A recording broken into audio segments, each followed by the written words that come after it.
Saging! Tingnan nyo, may yun saging, oh!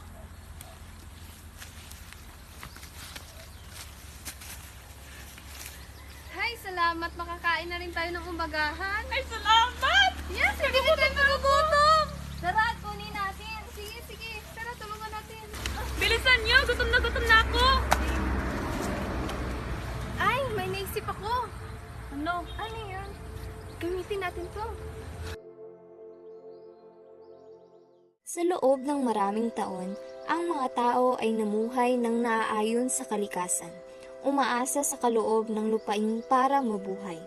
Nagtitipon sila ng mga pagkain na nanggagaling sa puno at halaman. Ito lamang ang tanging paraan upang mataguyod lamang ang sarili sa kagutuman. Meron tayong sapat na pagkain ngayon, pero paano naman bukas? Oo nga, napapansin ko rin na wala nang bunga ang mga puno. Ilang taon na tayong umaasa sa kapaligiran, ngunit ang lupain ay nagbabago. Ano ang gagawin natin kung mauubusan tayo ng mga pagkain? Saan tayo pupulutin ito? Habang tumatagal ang panahon, ang kalikasang sagana sa mga prutas at gulay ay tila nauubos na. Ang mga tao ay nahihirapan ng maghanap ng kanilang makakain. Saan kaya kami kukuha ng pagkain? Sa tingin ko, ang mundo ay napapagod na dahil ito ay bigay ng bigay sa atin ng pagkain. Hindi naman palaging nagbubunga ang mga puno.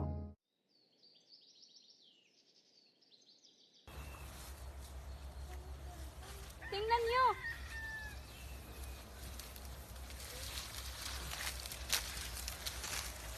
May mga buto galing sa prutas. Naiisip niyo ba ang naiisip ko? ano? Paano kung itanim natin ito sa lupa para magbunga ng mga prutas at gulay? Oo nga no, para may makain tayo. Isang revolusyonaryong ideya ang nagugat sa kanilang isipan. Sila ay magiging tagapangasiwa ng kalikasan, na tinitiyak ang patuloy na supply ng pagkain para sa kanila. Magtatanim sila ng mga buto, aalagaan ng may pag-iingat at aanihin ang mga bunga ng kanilang pagtatanim.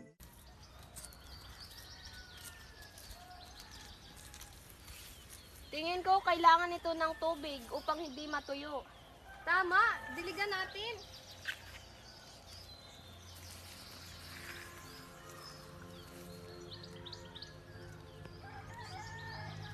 Ito ay ang simula ng hortikultural na lipunan. Natututo ang mga tao na kontrolin ang kanilang kapaligiran. Ginagawang mga hardin at bukid ang lupain at naging tulay ito ng kanilang sariling kapalaran. Natuklasan nila ang kahalagahan ng pagtatanim, pag-aalaga at pag-aani na lumilikha ng isang napapanatiling paraan ng pamumuhay. Tayo ay natutong magtanim at mag-ani. Hindi na tayo pa aasa sa kalikasan. Tingin ko, ito na ang simula ng bagong henerasyon.